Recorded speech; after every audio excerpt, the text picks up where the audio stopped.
I just want to acknowledge really quickly that it is really weird to be up here speaking to so many of my former teachers because I'm so used to being on the other side of this. Y'all are supposed to be teaching me. I'm supposed to be listening in class to you right now. But, you know, it's not easy being up here, so I have a lot of respect for what you do every day. I get it. It's tough. Well, now if you'd all open to your textbooks, page 239, please, I'd really appreciate it. Okay, never mind, hey. Well, like they said, I'm a recent graduate of the class of 2019, and it truly is an honor to be speaking in front of this audience.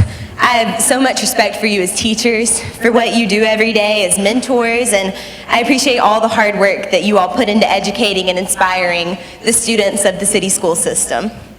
Thank you for your service. So, let's see, why are high expectations important? There are lots of obvious reasons. There's, you know, letting kids know that they're able, they have potential, and that you care about them enough to have high expectations for them. There's also so that we don't start accepting mediocrity, and so that students are challenged and don't get bored. Now, a good example of that last reason is a good friend of mine who transferred from a private school to a Tuscaloosa city school. She had highly inaccurate and honestly kind of offensive expectations of what public school would be.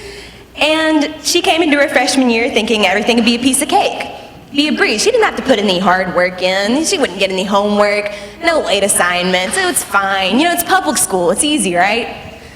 Well, she goofed around and didn't turn in her work on time, sometimes at all, and found out the hard way that Tuscaloosa City Schools teachers don't play.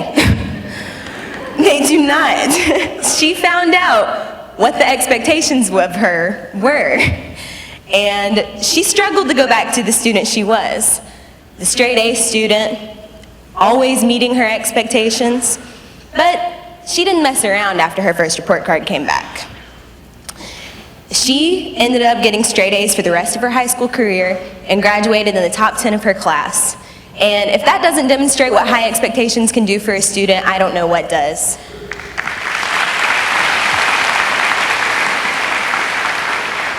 So, one of the really important impacts that high expectations can have that I think as a society we tend to shy away from is cultivating a struggle.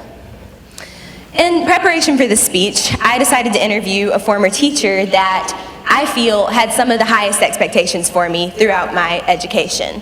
This was my orchestra director, Mr. Finley. Now, he caused probably the most struggles for me out of all my teachers in high school. And what I will most readily admit was a struggle was when he transitioned me from playing the cello, which I had been playing since 6th grade, to playing what at the time was a foreign object, the viola, just this past year. So I was not happy about this decision. I was comfortable on cello and I wanted to remain comfortable. But Mr. Finley had different plans. He saw that I got comfortable and he saw that I would soon become complacent if higher expectations weren't put on me. He didn't want me to get bored in class. I needed to keep attaining further and further and getting higher into the strings culture. So, I still don't understand how anybody gets their elbow so far in to play that thing. But I continued my struggle because I knew what Mr. Finley's expectations were, and the last thing I wanted to do was let him down. So in his interview, Mr. Finley sort of revealed the purpose of that struggle to me. He mentioned what was called Vygotsky's zone of proximal development. And, you know, I nodded my head and acted like I knew what he was talking about, as usual. Doesn't mean that's what I do in his class. But as I was listening back into the interview, I realized what a big part of his teaching that actually is, that theory. So then I did my research. Now, according to Vygotsky's theory, the intimidating expectations that students do not respond well to can be classified in the beyond reach at present zone. This zone is not only uncomfortable for learners, it is also unattainable. And this is what the beyond reach at present zone looks like to me. I feel like I have been under this rock of high expectations. I feel like things have been unattainable, and ultimately expectations like these crushing expectations, they make students get dejected instead of inspired. And that's why a teacher should never set expectations like these. It's important that we diversify our expectations based on our students. But a teacher should also never set expectations so low that students fall into their current achievement bubble and stay there for an entire semester. The key is not setting comfortable expectations that a student can easily achieve without any struggle, but the point of education is not to demonstrate your inherent abilities, it's to learn. But that's where the zone of proximal development comes in. Now, this is the zone in which students are aided and advised until eventually they can achieve independently. This zone is where students do respond, care, and achieve. This is also the zone in which expectations can be placed.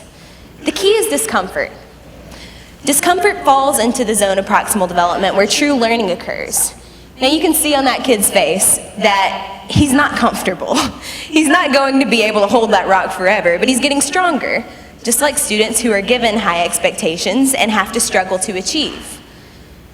Although it is uncomfortable, struggle is how we learn, and it needs to be much more accepted and expected in our classrooms. By expecting struggle, we place our expectations in the zone of proximal development, where students are guided and instructed until eventually they do achieve on their own. Now, this is not to say, though, that every student should be held to the same standards. It's important for us to realize that different students have different abilities, different inherent abilities. And this is why expectations should be individualized and should be raised in increments as a student continues to achieve.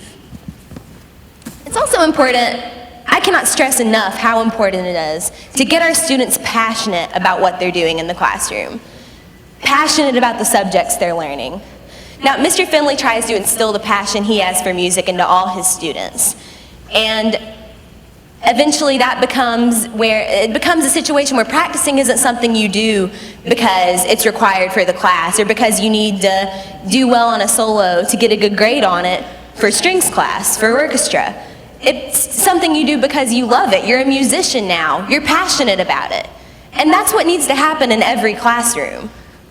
Now, obviously, not every student will be passionate about algebra or human geography or the War of 1812, but if not passionate about the subject itself, try to make your students passionate about learning. Show students that they're capable. Encourage them through their struggles. Show them that you believe in them and are here to support them every step of the way. Now, lastly, what I can say was the most important part of inspiring me during my education was being a living example. Tell your students that you struggled too and that it is a natural and necessary process. Tell them stories of personal failures and work hard alongside them. Show them that you improve yourself and your ability every day and that they can achieve anything with just a little bit of struggle. Thank you.